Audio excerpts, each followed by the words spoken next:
Hello my YouTube family, कैसे हैं आप। आशा करती हूँ कि आप बहुत अच्छे होंगे। आइए शुरू करते हैं आज की कहानी। श्याम सुंदर अरोड़ा जी ने पुस्तक उठाई ही थी कि बजर बज उठा। उन्होंने आंख उठाकर घड़ी की दिशा में देखा। दिन के 12 बज रहे थे। उन्हें अब एलर्जी सी हो गई है इन आवाज़ों से, और हो भी क्यों ना, क्योंकि पिछले 50 सालों से इन्हीं बजर और हूटर की आवाज़ों ने ही तो उनकी दिनचर्या को नियंत्रित किया हुआ था। इंजीनियरिंग डिप्लोमा करने के पश्चात उन्होंने फैक्ट्री में नियुक्ति पाई थी। तब से फैक्ट्री हूटर की आवाज़ के इर्द गिर्द ही तो उनका जीवन घूमता रहा था। प्रातः 7 का हूटर प्रथम चेतावनी की तैयार हो जाइए, 7:30 का हूटर द्वितीय चेतावनी, 8 का हूटर आदेश की फैक्ट्री पहुंचिए, दोपहर 1 बजे के हूटर पर लंच और 2 बजे के हूटर पर लंच की समाप्ति। शाम 5 बजे छुट्टी के हूटर की आवाज़ ही दिल को सुकून देती थी। फैक्ट्री गेट से निकलने के बाद वह स्टैंड से अपनी साइकिल उठाते और जल्दी जल्दी पैडल मारते 10 मिनट में अपनी फैक्ट्री क्वार्टर में पहुंच जाते। उनकी पत्नी शकुंतला भी जानती थी कि हूटर के बाद 10 मिनट में अरोड़ा जी घर आ जाएंगे, हाथ मुंह धोकर चाय पियेंगे। बस अब तो उन दिनों की यादें ही रह गई थी। अब न वह फैक्ट्री क्वार्टर है और न ही शकुंतला अब इस संसार में। बेटा बहू मुंबई में, बेटी कानपुर में अपनी गृहस्थी के साथ, और वह स्वयं इस प्रेमधाम ओल्ड एज होम में। यह बजर की आवाज़ प्रेमधाम वासियों को लंच तैयार होने की सूचना का संदेश था। कुछ पेट भारी होने के कारण आज उनका लंच पर जाने का मन नहीं था। पुस्तक पढ़ने को उठाई थी, किंतु पढ़ने का मूड भी नहीं बना। अपनी आराम कुर्सी पर अनमने बैठे सड़क की तरफ खुलने वाली खिड़की से बाहर देखते रहे। पास ही बच्चों का स्कूल था। स्कूल की छुट्टी हो गई थी। बच्चों से लदे रिक्शे चले जा रहे थे। एक आदमी स्कूल से अपने बेटे की उंगली थामे जा रहा था। वह सोचने लगे कि समय कितनी तेजी से निकल जाता है। आज यह आदमी अपने बेटे की उंगली थामे है, किंतु कौन जानता है कि कल यह आदमी जब बूढ़ा हो जाएगा तो यह बेटा उसकी बूढ़ी उंगली थामेगा। मन में विचार घुमड़ते रहे। शकुंतला के देहांत के बाद वह मुंबई चले आए थे अपने बेटे के पास। बेटे के पास एक छोटा सा फ्लैट था जिसमें बेटे का परिवार ही मुश्किल से एडजस्ट कर पा रहा था। ऊपर से उनके पहुंचने से समस्या और विकट हो गई थी। वह फुटबॉल की तरह कभी बालकनी में, कभी इधर कभी उधर एडजस्ट होने का प्रयास करते रहे। जैसे तैसे उन्होंने इन परिस्थितियों में अपने को ढालने का प्रयास किया, किंतु उनके आने से पुत्र वधू की झंझाट बढ़ती ही जा रही थी। परिणाम स्वरूप पति पत्नी में तकरार बढ़ने लगी थी, जिसके लिए वे अपने को दोषी मानते थे। एक सुबह जब सैर के लिए निकले तो रास्ते में अचानक उनकी फैक्ट्री से ही सेवानिवृत्त पुराने सहकर्मी राणा डे जी मिल गए। मिलकर बड़ी प्रसन्नता हुई। पुराने दिनों की यादें ताज़ा हो गई। तदुपरांत राणा डे ने उनसे पूछा, भाई यहाँ मुंबई में कैसे। उन्होंने बतलाया कि पत्नी के देहांत के बाद यहाँ बेटे के परिवार के साथ रह रहे हैं। किंतु उनकी बात काटते हुए राणा डे ने सुझाव दिया कि चलो कहीं बैठकर एक एक कप चाय पी जाए। वे पास के एक रेस्टोरेंट में चले गए। वहाँ कुछ जग की चर्चा के मध्य उन्होंने बेटे के साथ एडजस्ट न कर पाने की समस्या बतलाई। राणा डे ने मुस्कुराते हुए कहा था, अरोड़ा जी, मैं तो पहले ही ताड़ गया था, इसलिए चाय के बहाने तुम्हें यहाँ ले आया। अब खुलकर बातें हो सकेंगी।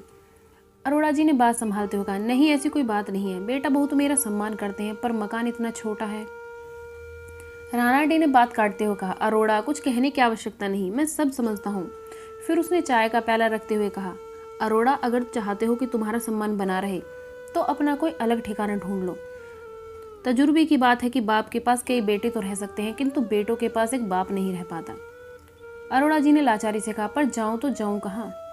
राणा डे ने उनकी आंखों में देखते हुए कहा, यार तुम्हें अच्छी पेंशन मिलती है, फंड, ग्रेजुएटी इत्यादि का रुपया भी मिला होगा, फिर क्या चिंता है, किसी ओल्ड एज होम में ठिकाना बना लो।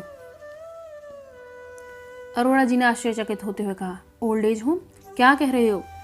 इस पर राणा डे ने उत्तर दिया, अरे भाई, मैं ऐसे होम की बात नहीं कर रहा जो किसी चैरिटी से चलता हो, जहाँ बूढ़े दूसरों की दया पर निर्भर हो। आजकल तो 5 स्टार ओल्ड एज होम भी हैं, जहाँ मेडिकल से लेकर मनोरंजन तक की समस्त सुविधाएं हैं। यहाँ बेटे बहू के ताने क्यों सुनो, वहाँ ठाठ से स्वतंत्र जीवन जियो, जब मन करे दिवाली दशहरे पर बच्चों से मिलाओ। अरोड़ा जी ने थोड़ा असमंजस में कहा, किंतु कहाँ ढूंढूंगा मैं ऐसा ओल्ड एज होम जो मेरी जेब के अनुरूप हो और सुविधाजनक शहर में भी हो। राणा डे ने हंसते हुए कहा, कौन सी दुनिया में रहते हो, इंटरनेट से तो दुनिया भर की जानकारी मिल जाती है, तो ओल्ड एज होम ढूंढना कौन सा कठिन है। यह सब 2 वर्ष पहले की बात है। राणा डे के सुझाए समाधान पर उन्होंने गहनता से विचार किया था। राणा डे ने सच ही तो कहा था कि स्वयं के जीवन को दूसरों की दया का मोहताज क्यों किया जाए, और 1 महीने के बाद ही वह मुंबई से इस प्रेमधाम में आ गए थे। यहाँ प्रेमधाम का कमरा नंबर 14 उनका अपना था, किंतु कब तक, अब तक न जाने कितने अपने विगत में खो गए। फैक्ट्री क्वार्टर को भी वो अपना कहते थे। अब क्या मालूम है किसका अपना है। यह कमरा भले भी किसका अपना रहा होगा। कमरा ही क्यों, यह संसार भी तो एक सराय है। सराय में कुछ मुसाफिर ज़्यादा रुकते हैं, कुछ जल्दी चले जाते हैं। शकुंतला भी तो इस सराय में उन्हें अकेला छोड़ गई। मन में स्मृति की पुस्तक परत दर परत खुलने लगी थी। बेटे की 8वीं बर्थडे थी। साहबजादे अड़ गई कि यदि साइकिल नहीं दी गई तो वह बर्थडे नहीं मनाएंगे। बहुत गुणा भाग किया पर 1000 रुपये का जुगाड़ नहीं हो पा रहा था। बच्चे का दिल भी नहीं तोड़ा जा सकता। रात में सोने से पहले भी यही उधेड़न रही। फैक्ट्री में मस्तिष्क में साइकिल ही छाई रही। शाम को फैक्ट्री से घर आने पर उन्होंने आश्चर्य से देखा कि बरामदे में एक नई चमचमाती साइकिल खड़ी थी और साहबजादे उसकी घंटे टुनटुना रहे थे। शकुंतला ने भतीजे की शादी में नई साड़ी खरीदने के लिए थोड़े रुपये जोड़े थे, वही रुपये साइकिल के भेंट चढ़ गए थे। अचानक किसी बच्चे की हंसी की आवाज़ से यादों के तार टूट गए। उन्हें लगा कि शायद उनकी सोच की प्रतिध्वनि कानों में बज रही है, किंतु पुनः बच्चे की हंसी और उसके साथ ही कुछ परिचित आवाज़ों से लगा कि बाहर कुछ हलचल है। वह कमरे से उठकर बाहर बरामदे में आ गए। उन्होंने देखा कि बरामदे से लगे लॉन में एक 6 साल की बच्ची और उसके साथ एक युवक एवं युवती थे जो संभवतः बच्ची के माता पिता थे। उनके साथ सक्सेना जी, नेगी जी एवं भल्ला जी भी थे। यह सब लोग बच्ची के साथ फिजवी खेल रहे थे। प्लास्टिक की डिस्क हवा में उछाली जा रही थी, एक हाथ से दूसरे हाथ में। यदि किसी की पकड़ से वह डिस्क छूट जाती तो बच्ची की किलकारी के साथ लोगों का शोर वातावरण में गूंज जाता। हंसी और उल्लास की आवाज़ों से प्रेमधाम का लॉन जीवंत हो गया था। घुंघराले काले केसों के बीच गुलाबी पन लिए हुए गोरे अंडाकार चेहरे पर भूरी आंखें, गुलाबी रंग की वरमूडा पैंट पर लाल फूलों की प्रिंट की कमीज। आभास होता था कि लॉन में कोई फूल अटखेलियां कर रहा है। उन्हें बरामदे में खड़ा देखकर सक्सेना जी ने उत्साह से कहा, आइए अरोड़ा जी, आप भी खेल का लुत्फ उठाइए। प्रेमधाम निवासी सक्सेना जी का पुत्र, पुत्रवधू एवं पौत्री उनसे मिलने आए थे। वास्तविकता तो यह थी कि पुत्र को ऑफिस का कोई काम यहाँ निपटाना था, तो एक पंथ दो काज हो गए थे। लॉन में खेल रही बच्ची सक्सेना जी की पोत्री थी। बच्ची का नाम खुशी था। पुत्र और पुत्रवधू तो शहर से संबंधित कार्य निपटाने चले गए। खुशी प्रेमधाम में ही दादा के पास रुक गई। लंच के समय डाइनिंग हॉल में खुशी और अनेक दादा, बाबा, दादू, दादी बच्चों के सानिध्य को तरसते वृद्धजनों के बीच खुशी क्या आई, मानो सूखी धरती पर वर्षा की प्रथम फुहार पड़ गई हो। जितने दादा दादी, उससे कहीं ज़्यादा चॉकलेट और गिफ्ट खुशी को मिल गए थे। लंच के बाद कमरे में पहुंचकर खुशी ने सक्सेना जी से पूछा, दादा आप जयपुर में हमारे साथ क्यों नहीं रहते? सक्सेना जी सोचने पड़ गई कि पौत्री के सरल प्रश्न का क्या उत्तर दे। जब पुत्र और पुत्रवधू दोनों अपने नौकरी पर सुबह से शाम तक के लिए निकल जाते और खुशी स्कूल, तो घर की दीवारों का सूनापन काटे नहीं कटता था। सूनेपन को तो जैसे तैसे झेल ही लेते, किंतु अपनेपन को तरसता मन उपेक्षा नहीं झेल पाया। अतः खुशी के प्रश्न पर सक्सेना जी ने मुस्कुराकर कहा, इस बार दीपावली पर अवश्य आऊँगा। खुशी ने दादा के सूखे केसों को देखते हुए कहा, दादाजी आपके बाल कितने सूखे हो रहे हैं, लाइए तेल डालकर चंपी कर दूं। छोटी बच्ची के प्रेम भरे आग्रह से सक्सेना जी भाव विभोर हो गए। छोटे छोटे हाथों द्वारा दादा के सूखे बालों पर तेल की चंपी होने लगी। पौत्री के स्नेहिल हाथों के स्पर्श से आंसुओं का बांध टूटकर सूनी आंखों से होता हुआ गालों पर बहने लगा। खुशी ने देखा तो आश्चर्य से पूछा, दादाजी आप रो रहे हैं? दादा ने रुंधे गले से कहा, नहीं बेटा, तेल के तीखेपन से आंखों में पानी आ गया है। शाम 7 बजे खुशी चली गई। प्रेमधाम के गलियारों का सूनापन और गहरा गया था। कहीं कहीं से उठती किसी वृद्ध के खांसने की आवाज़ ही सोनेपन को तोड़ रही थी। अगली सुबह 8 बजे नाश्ते का बजर बज रहा था। कमरे के दरवाजों के बंद होने की आवाज़ें, चहलकदमी की आवाज़ों से प्रेमधाम के गलियारे जाग उठे थे। आज नाश्ते के समय चर्चा के मुख्य विषय थे ब्लड प्रेशर, डायबिटीज, गठिया आदि, क्योंकि आज डॉक्टर डे था। प्रत्येक मंगलवार को सुबह 9 बजे से डॉक्टर की साप्ताहिक विजिट होती थी। डॉक्टर रमेश बत्रा अपने समय से आ गए थे। कमरे के बाहर बरामदे में कुर्सियां भरती जा रही थीं। डॉक्टर बत्रा के कमरे में श्रीमती स्वामीनाथन की बाह में ब्लड प्रेशर मशीन का पट्टा बंधा था। आपका ब्लड प्रेशर तो नॉर्मल ही है, डॉक्टर ने कहा, किंतु मेरी सांस तो फूलती रहती है, डिप्रेशन भी बढ़ रहा है, श्रीमती स्वामीनाथन ने चिंतायुक्त स्वर में कहा। डॉक्टर ने हंसकर कहा, कुछ दिन को अमेरिका में अपने बेटे के पास हो आइए, सब ठीक हो जाएगा, यह अकेलेपन का डिप्रेशन है और कुछ नहीं। ठंडी सांस लेते श्रीमती स्वामीनाथन ने कहा, काश ऐसा हो पाता, यह सब इतना आसान नहीं है डॉक्टर। डॉक्टर ने पुनः कहा, वैसे तो सब नॉर्मल है, फिर भी कुछ दवाई लिख देता हूँ।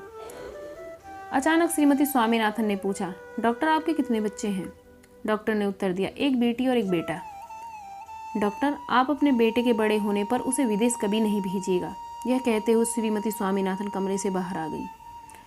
बरामदे के बाहर अपना नंबर आने की प्रतीक्षा में बैठे वृद्धाश्रम के बुजुर्गों का मुख्यतः एक ही रोग था, अकेलेपन का रोग। जिन बच्चों के लिए उन्होंने अपना सर्वस्व लगा दिया था, वह बच्चे अब सयाने हो गए हैं। आश्रम के गेट पर 3 व्हीलर के रुकने की आवाज़ से डॉक्टर के पास बरामदे में बैठे वृद्ध आश्रम वासियों की आंखें उत्सुकता से गेट की तरफ उठ जाती हैं। एक 60-62 साल का मजबूत कदकाठी का व्यक्ति सूटकेस और बैग के साथ अंदर आ जाता है और मैनेजर के कमरे में प्रवेश कर जाता है। उत्सुक आंखों में से एक ने कहा, लगता है प्रेमधाम की लिस्ट में एक नाम और जुड़ रहा है। अगले दिन अरोड़ा जी अपने कमरे की कुर्सी पर बैठे खिड़की के बाहर देख रहे थे कि अचानक कमरे की घंटी बज उठी। उन्होंने उठकर दरवाजा खोला तो देखा प्रेमधाम का मालिक गणेश हाथ में कागज लिए खड़ा है। अरोड़ा जी ने प्रश्नवाचक दृष्टि से गणेश को देखा। साहब, इस कागज को पढ़कर दस्तखत कर दीजिए, गणेश ने कहा। उन्होंने देखा कागज एक सर्कुलर था जिसमें लिखा था, आज शाम 5 बजे डाइनिंग हॉल में आप टी पार्टी के लिए सादर आमंत्रित हैं। नीचे निमंत्रणकर्ता का नाम बीबी अवस्थी लिखा था। सर्कुलर के साथ प्रेमधाम वासियों की लिस्ट थी। उन्होंने अपने नाम के आगे हस्ताक्षर कर दिए और कागज गणेश को लौटा दिया। कौन है श्रीमान बीबी अवस्थी और क्यों दे रहे हैं टी पार्टी? इन प्रश्नों की उत्सुकता में 5 बजे प्रेमधाम के समस्त बासिंदे डाइनिंग हॉल में खींचे चले आए। मैस के काउंटर पर डिशेज सजी हुई थी। 3 व्हीलर से उतरने वाला व्यक्ति साथ में गणेश एवं मैनेजर डिशेज को व्यवस्थित कर रहे थे। क्या यही है बीबी अवस्थी? 6 फुट के आसपास का कद, गोरा रंग, चौड़ा ललाट, भूरी आंखें, पतली तलवार कट मूछें, एक प्रभावशाली व्यक्तित्व। समस्त लोगों के बैठ जाने के पश्चात उस व्यक्ति ने प्रेमधाम वासियों को संबोधित करते हुए कहा, मेरा नाम बीबी अवस्थी है। प्रेमधाम परिवार से जुड़ने का मुझे सौभाग्य मिला है। आज इस छोटी सी पार्टी के माध्यम से मैं आप सबसे परिचित होना चाहता हूँ। जिस परिवार से जुड़ा हूँ उसके परिवारजनों को जानना चाहता हूँ। अकेलेपन से मुझे चिढ़ है। मैं आप सबके साथ रहकर जीवन की खुशियाँ बांटना चाहता हूँ।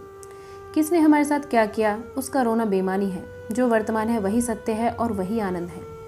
एक खुशनुमा वातावरण में पार्टी चलती है और साथ ही परिचय का आदान प्रदान भी। रह रहकर अवस्थी के ठहाकों से हॉल गूंज जाता था। अपने कमरे में आने के बाद अरोड़ा जी सोचने लगे कि कितना खुलकर हंसता है यह अवस्थी। संभवतः अवस्थी ने अपने जीवन में कभी कोई दुख झेला ही न हो, किंतु जो भी हो उसकी उन्मुक्त हंसी ने घिरती शाम का सोनापन अवश्य मिटा दिया था। सच है कि हंसी स्वयं के मन को ही आनंदित नहीं करती वरन आसपास के लोगों को भी आनंदित कर जाती है। 2 दिन के बाद लोगों ने देखा कि गणेश पुनः एक सर्कुलर प्रेमधाम में घुमा रहा है। सर्कुलर में लिखा था, आप प्रातः 6 बजे बाहर लॉन में आमंत्रित हैं, बीबी अवस्थी। प्रथम सर्कुलर के परिणाम से प्रभावित लोग लॉन में इकट्ठे होने लगे। लॉन में अवस्थी हल्के नीले रंग की टी-शर्ट, सफ़ेद निक्कर एवं सफ़ेद जूतों में जॉगिंग कर रहा था। लोगों के पहुंचने पर अवस्थी ने सबका मुस्कान से स्वागत करते हुए कहा, मेरा आप सबके सम्मुख यह विनीत प्रस्ताव है कि हम सब एक लाफिंग क्लब की स्थापना करते हैं। यदि आप मेरे प्रस्ताव से सहमत हैं तो हम आज से ही इसका शुभारंभ कर देते हैं। सबकी सहमति मिलने के पश्चात अवस्थी ने कहा, आप सब लोग मेरे साथ हंसना आरंभ कीजिए। शुरू में तो यह हंसी कृत्रिम होगी, किंतु सम्मिलित हंसी की गूंज से यह वास्तविक हंसी में परिणत हो जाएगी। इस हंसने की क्रिया से फेफड़ों की कसरत के साथ साथ एक खुशनुमा दिन की शुरुआत भी होगी। इसके साथ ही प्रेमधाम का लॉन पहले धीमी और फिर उन्मुक्त हंसी के ठहाकों से गूंजने लगा। उस प्रातः बेला में जैसे जैसे उगते सूर्य की किरणें रात्रि के अंधकार को निगल रही थी, वैसे वैसे हंसी के सम्मिलित स्वर वृद्धजनों के हृदय में छिपे सूनेपन को निगल रहे थे। प्रेमधाम का माहौल बदल रहा था। अपनों से उपेक्षित नियति के हाथों चले गए यह वरिष्ठ नागरिक अपनी परिस्थितियों के बीच जीना सीख रहे थे। हम में से प्रत्येक को एक न एक दिन मरना है, किंतु मुट्ठी भर ही हैं जो जीना जानते हैं। पहले प्रेमधाम के मनोरंजन रूम में कम लोग ही जाते थे, किंतु वहाँ प्रत्येक रविवार को हाउजी होती थी, ताश के खेल चलते थे। इन सब मनोरंजक गतिविधियों के पक्ष में अवस्थी का मत था कि जीवन को जीना ही नहीं है वरन जीवन एक सेलिब्रेशन है, हर दिन एक उत्सव है। दिन तेजी से गुजर रहे थे। अवस्थी को प्रेमधाम में आए 6 महीने हो गए थे और एक दिन गणेश पुनः प्रेमधाम वासियों के मध्य एक सर्कुलर घुमा रहा था जिसमें लिखा था, आज शाम 5 बजे आप सब टी पार्टी के लिए सादर आमंत्रित हैं। पार्टी के प्रयोजन से अनभिज्ञ लोगों के बैठ जाने के पश्चात अवस्थी ने लोगों को संबोधित करते हुए कहा, दोस्तों, आज से 6 महीने पहले जब मैं इस ओल्ड एज होम में आया था तो मैंने एक परिचय पार्टी दी थी और आज की पार्टी एक विदाई पार्टी है, मेरी स्वयं की फेयरवेल पार्टी।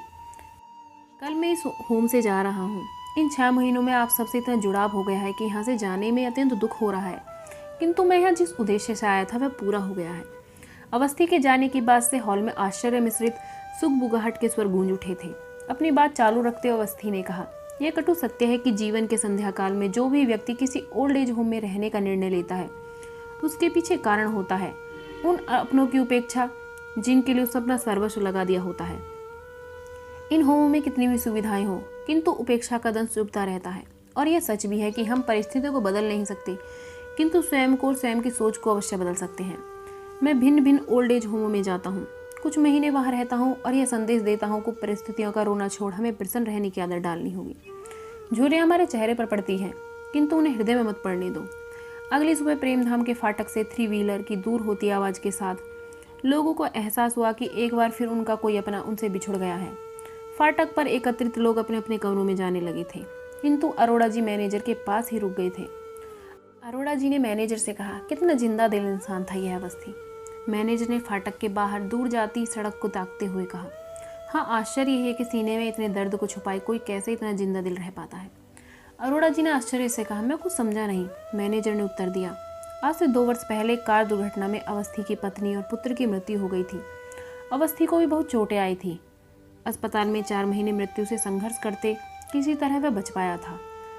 अरोड़ा जी को सुनकर यह विश्वास नहीं हुआ कि क्या कोई इंसान हृदय में इतने आघात छिपाए हंस भी सकता है। मैनेजर ने अरोड़ा के असमंजस को तोड़ते हुए कहा, संभवतः इसलिए अवस्थी इन ओल्ड एज होमों के बीच रहने वाले एकाकी लोगों को जीवन जीने की प्रेरणा देकर अपनी स्वयं की पीड़ा को भुलाना चाहता हो। आज प्रेमधाम के गलियारों में अवस्थी की हंसी कहीं खो गई है, पर वह हम सबको हंसना अवश्य सिखला गया। अगर आपको ये वीडियो पसंद आई है तो वीडियो को लाइक कीजिए और शेयर कीजिए। अगर आप मेरे चैनल पर नए हैं तो मेरे चैनल को सब्सक्राइब कीजिए। Thanks for watching.